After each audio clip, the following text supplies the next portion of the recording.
game is now complete. Auburn versus Vanderbilt. The Tigers are victorious. We need to talk about it. We're going to discuss that final score, the stats, and of course, the storylines that go with it. All that's coming up right now.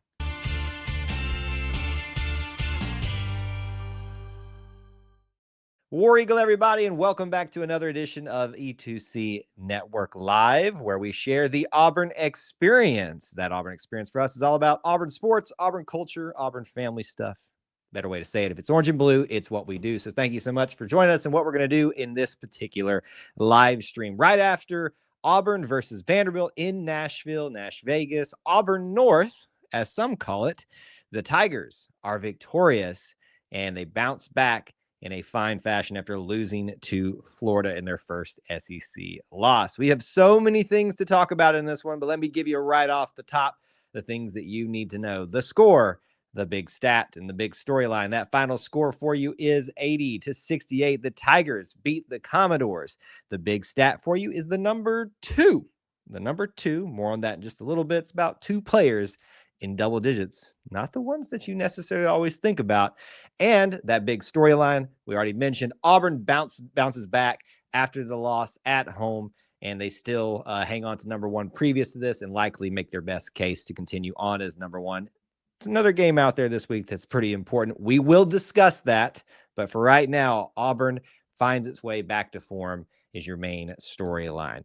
As always, we'd love for you to start off the stream by doing us a huge favor. And you can do this if you're watching on the replay or share this out if you're listening to the audio. Smash that like button, share it out, hit the share button, all those different things that you can do to help people find what we're doing here, take part in the show.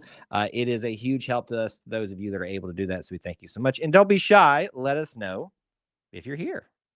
Let us know where you're watching from. Some of y'all may be leaving that horrendous basketball arena. I'll try my best to not focus on that too much tonight. No promises. Let us know how you're feeling this evening. So certainly, we do want you to do that. How we typically do these particular post-game reaction streams is with this typical format. We will walk through individual stats. We will walk through team stats. And amongst all of that, we'll talk about the storylines. And then we'll also be inserting some of y'all's particular comments, questions, topics as we go throughout our discussion this evening. And then finally, we will round out our show looking ahead. So I know that there is a big game tonight that a lot of you are going to be focused on. I know that there's a lot of people that are focused on that thing this weekend, but we have got work to do about Vanderbilt to discuss it, to put it into perspective. So let's dive into it right now. First, I want to at least give a few people shout out for being here early and often. People are already giving shout outs to some players and stuff like that. So I really appreciate that.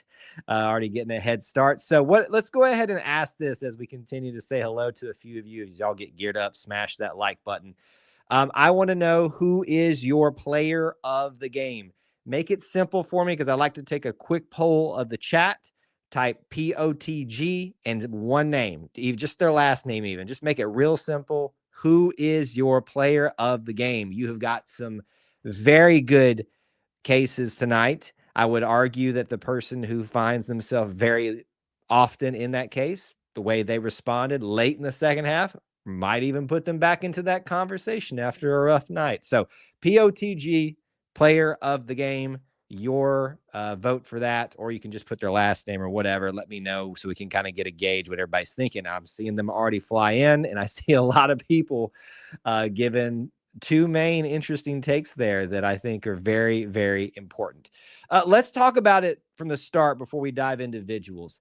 A lot of pressure on Auburn to come out here and not slip up again.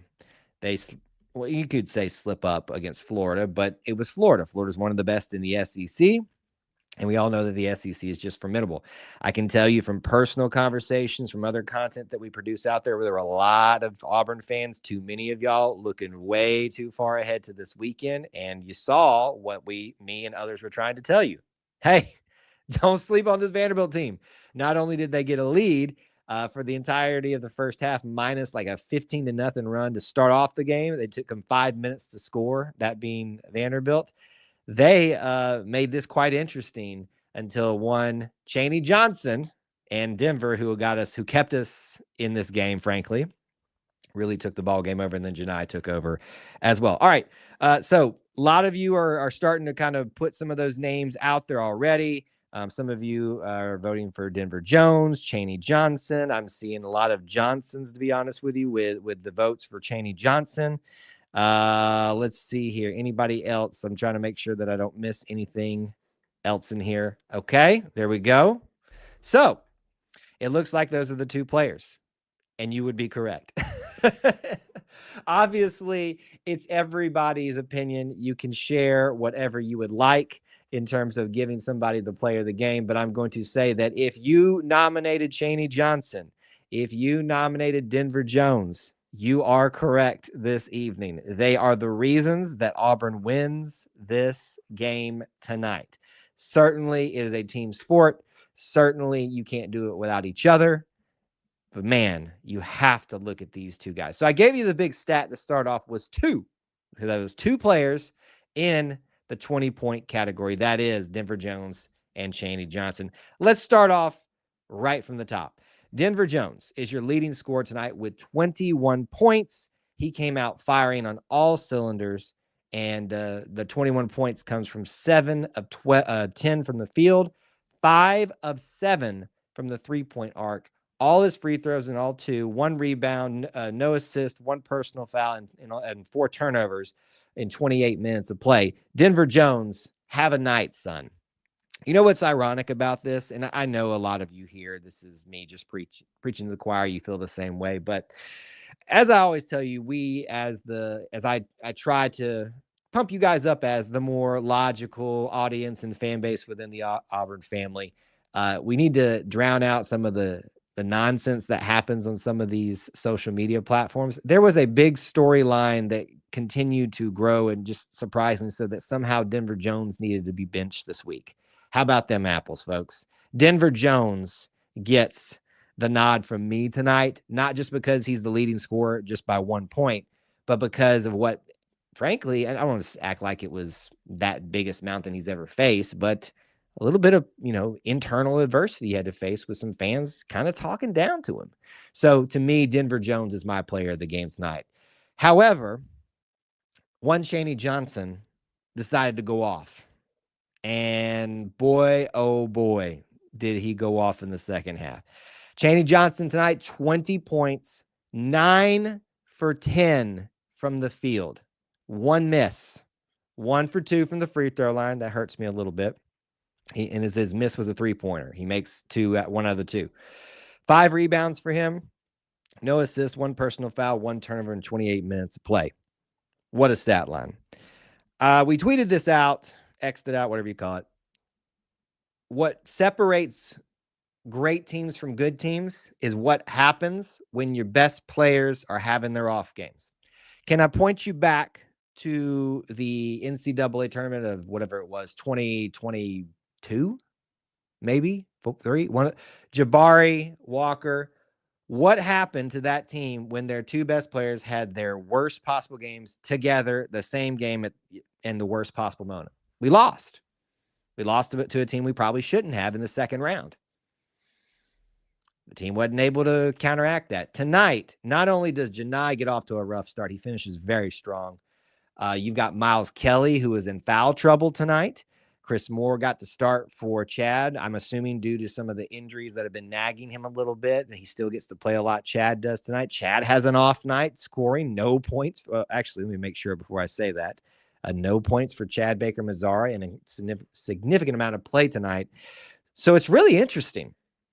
It's really interesting. That holds true. Great teams separate from good teams by what happens when your best players are having their off night. That's the difference right there, folks. This team is very deep. This team is very good. Beyond Janai, beyond Chad, beyond every single player. This is a very good basketball team. Do not forget it. Yes, Paul, I love this. I'm going to go ahead and bring this up.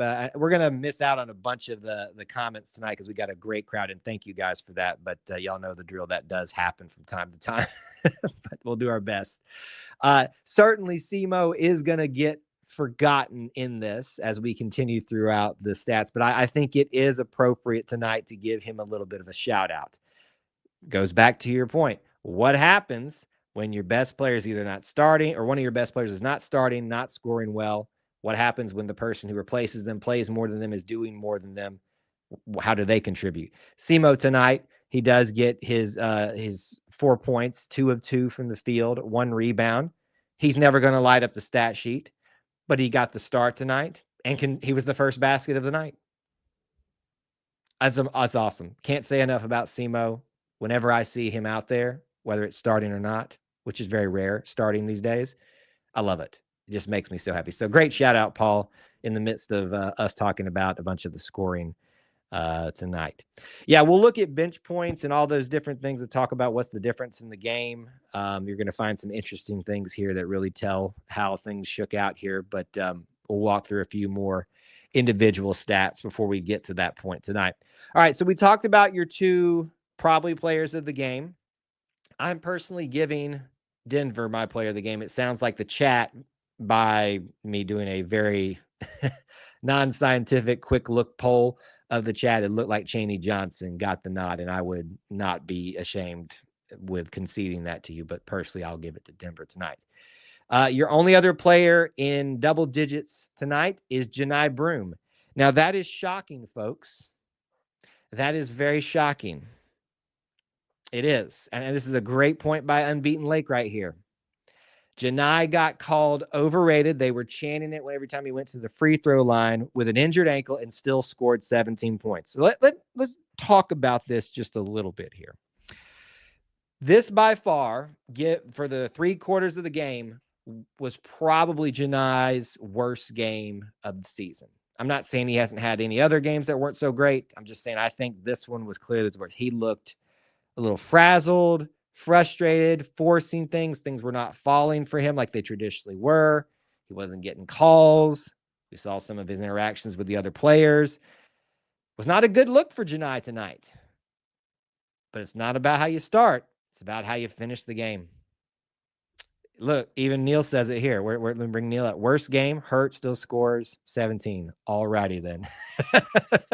I know. Isn't that weird? Isn't that weird for me to say that? But we have to talk about the complete story of Janai's game. It was not good until the end. And how you finish the game is what defines you. So Janai tonight, 17 points. He nearly is the 3rd player to get to 20 points tonight. 6 of 16. He doesn't make any of his 3-pointers. He doesn't have an amazing night from the free throw line, especially to start off the night. 5 for 8, 7 rebounds, so no double-double tonight, which is a shocker because we're usually talking about that for him. 2 assists, 1 personal foul, no turnovers in 30 minutes of play tonight.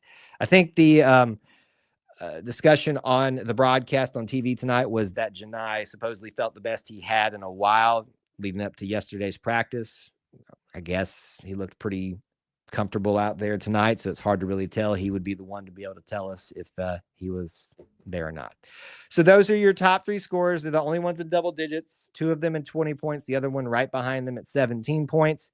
Here's the rest of your scoring tonight. We talked about Simo with 4, already gave him his due. Miles Kelly with 3, Dylan Cardwell with 6, Todd Pettiford with 9. That's it. Yaheem Hudson and Chad Baker-Mazzara with 0. Folks, that's interesting. He plays 28 minutes, no points. He's 100% empty from the day. Not a great night for Chad. He does get some rebounds and assists. In fact, he's the leading assist getter tonight, so let's give the man his due. Chad gets a lot of flack sometimes. He gets a lot of attention. But on a night which, scoring-wise, is his worst, he leads the team in assists. Always need to keep that in mind for him. Chad's much more than a scorer. Chad's much more than a mouthpiece. Chad is much more than the caricature that people put out there for him. He is a very valuable part of this team, even with 0 points tonight. The weird thing for me tonight was Miles Kelly being in foul trouble early. He finishes with, well, he only had 2 personal fouls, but he was not in there for a while in the first half. He ends up only with 3 points tonight. Not a great night shooting for him after we've had some great games with him lately, but all in all, everybody else responded there. So we talked about Semo Kelly. Cardwell again had his, his moments of block, of defense and offense. That's kind of what you get out of him. Tahad had some great moments, had the and one play, making the 3-pointer. It feels like Auburn at least gets one of those a game these days. Usually it's Tahad or Chad Baker Mazzara. Tonight it is Tahad. So there is your individual stats, individual storylines and discussion. I'm sure that we have missed a lot this evening, so please do let us know if we have, and we'll bring it back up if we have not been able to do that already. WT points out that CBM, he doesn't have to score to make an impact. That's indicated right over there with what we just talked about the assist. Again, folks, I know that y'all are really excited about the Bama game, but please keep the chat about the Auburn stuff. I really appreciate you doing that. I know it is hard to do so. We'll talk about it at the end. Oh, I get it. I'd probably be in the same situation that y'all are in right now. All right, so there's your individual stats. We'll come back to anything that we need to discuss throughout what we're talking about here. The score by the half, 34-32. How was everybody feeling when they made a 3-pointer as well to end the half to bring it within 2 points? They didn't take the lead in the second half, but they did, in the first half, they did in the second half. Auburn still outscores them in the second half, 46-36, resulting in that 80-68 final score. Auburn wins by 14 points and makes it look much more impressive than it did at times tonight, with a few scary moments.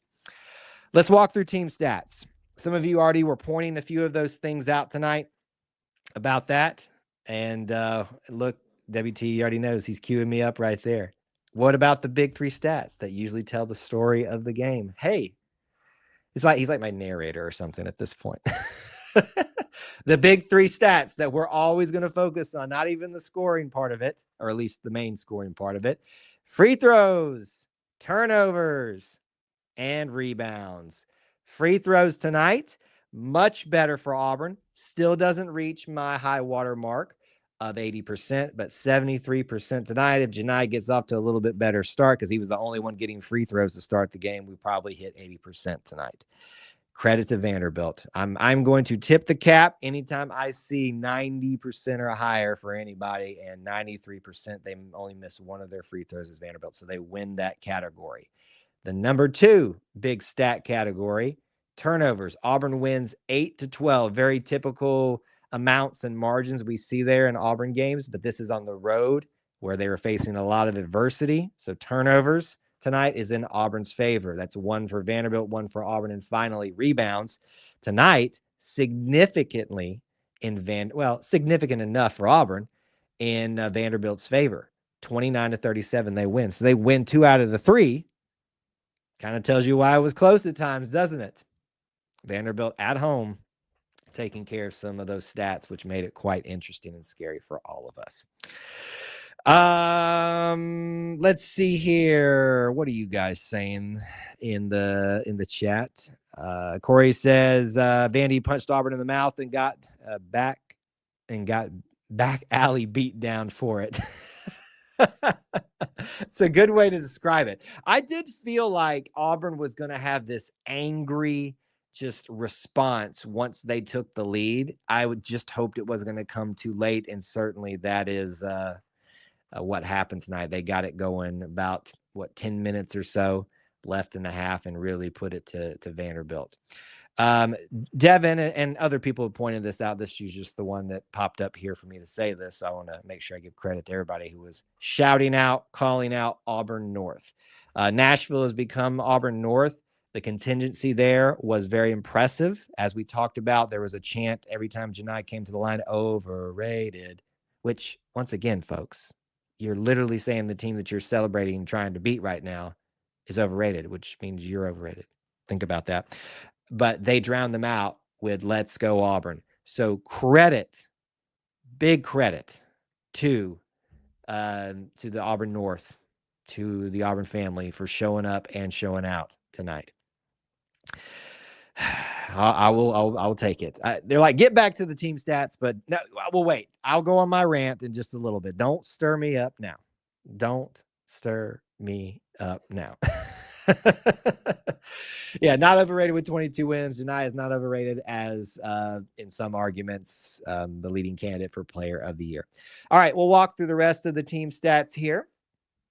Field goal percentage tonight for Auburn, very impressive. 52% from the field, 1 out of every 2, over 1 out of every 2 is going in for them, which is very crucial to weather the storm Vanderbilt put up against them. 42% for them, though. So they shot decent as well. This might be the biggest thing this may have been the stat that made the biggest difference. 3-point percentage, 38% for Auburn, 18%. So a 20% differential between Auburn and Vanderbilt. And you would hope that we wouldn't hope. They would hope they could shoot better than that from the 3-point arc at home. Only 3 3-pointers tonight for them. They shot 17. Auburn makes 9 out of 24. So you couple that with a better, not great, but better free throw percentage, overall pretty good shooting percentage, and a average to above average 3-point shooting percentage. You're going to be able to weather some of the storms that happen even on the road in the SEC. We talked about the other big stats. Let's walk through a few others, see what sticks out to us. Auburn wins points off of turnovers. Second chance points goes to Vanderbilt by 6. Bench points goes to Auburn by 7, 29-22. A lot of that obviously comes by way of Chaney Johnson tonight with his 20 points to Hod Pettiford. Really, they're the only ones off the bench tonight that scored.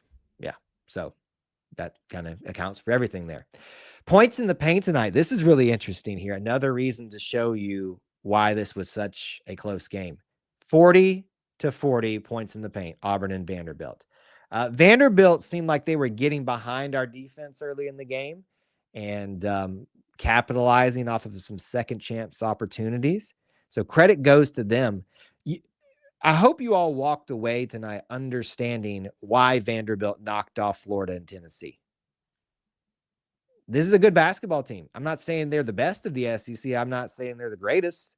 But as we've been talking about, the SEC may be the best conference of all time this year.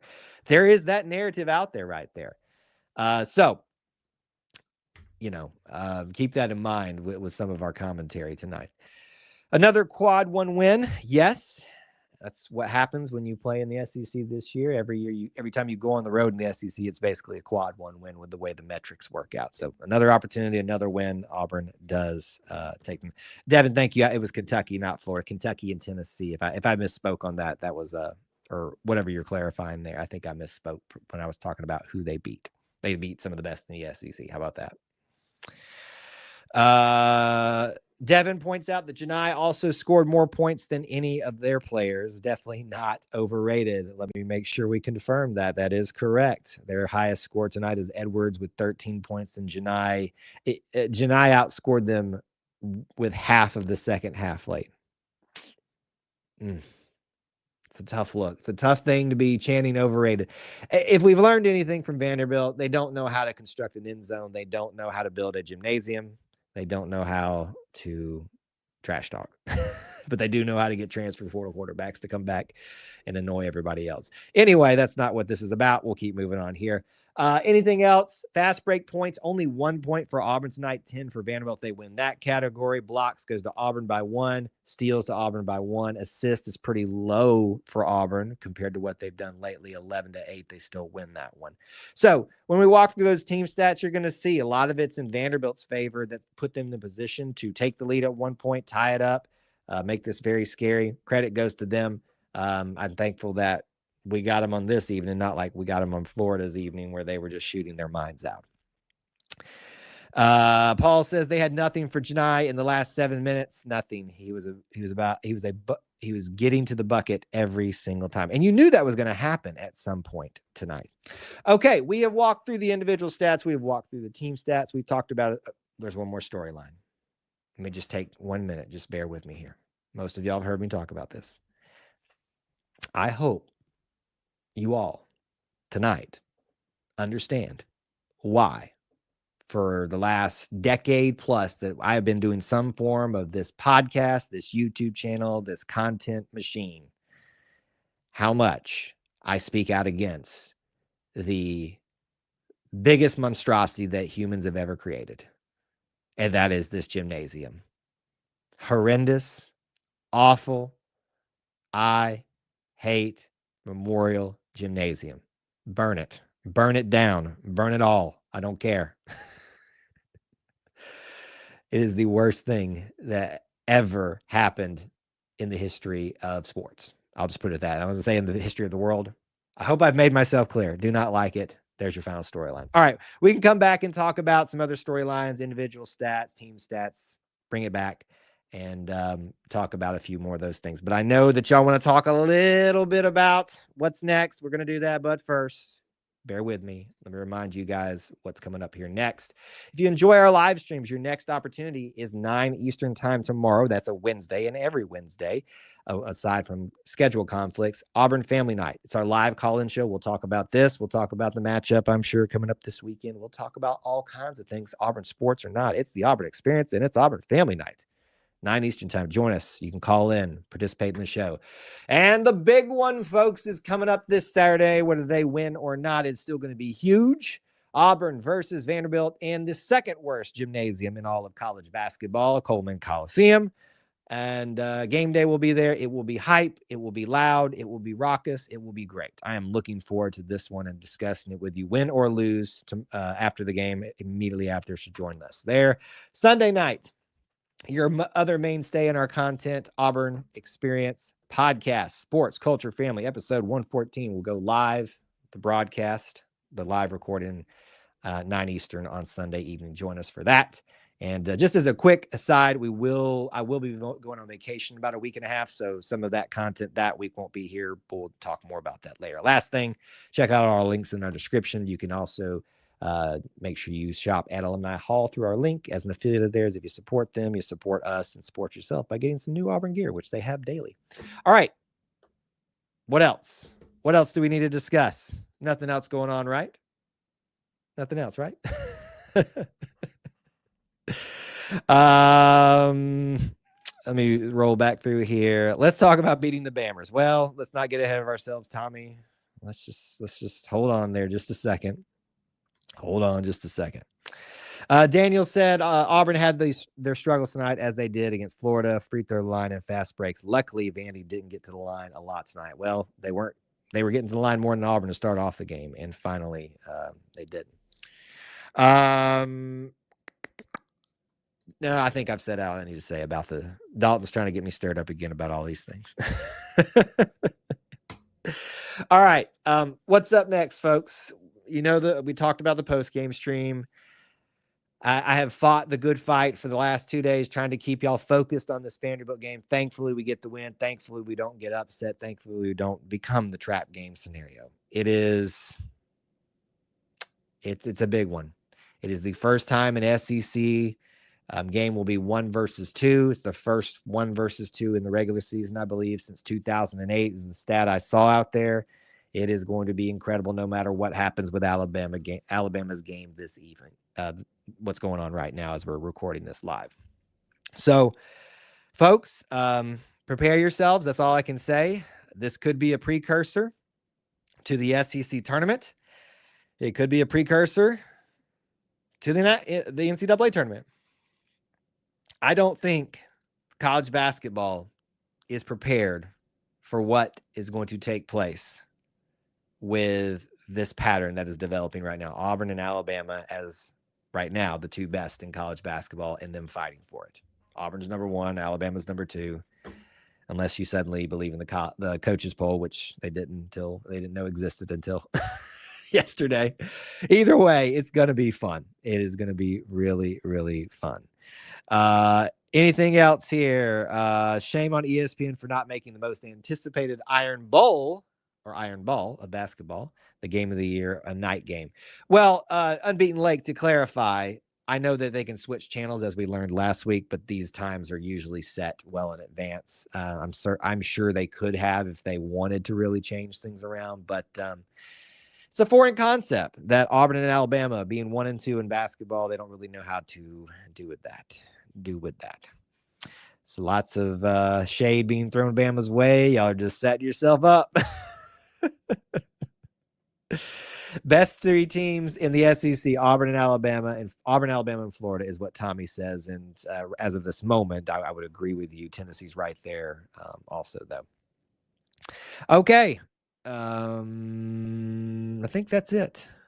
Not taking the bait from some of you guys. Game day will be there Saturday. We'll be looking forward to that. Thank you guys for being here. It was a great show as always. Always love your participation and hanging out with us and being part of our little family within the Auburn family. Don't be nervous, Devin. Don't be nervous. Enjoy it. You don't get to experience this hardly ever, if ever, in this college basketball experience with your team and your rival being number 1 and number 2. It is awesome. Enjoy it. That's my biggest takeaway for you. Thank you guys for hanging out with us and spending some time with us this evening. Auburn continues on. Final score 80-68.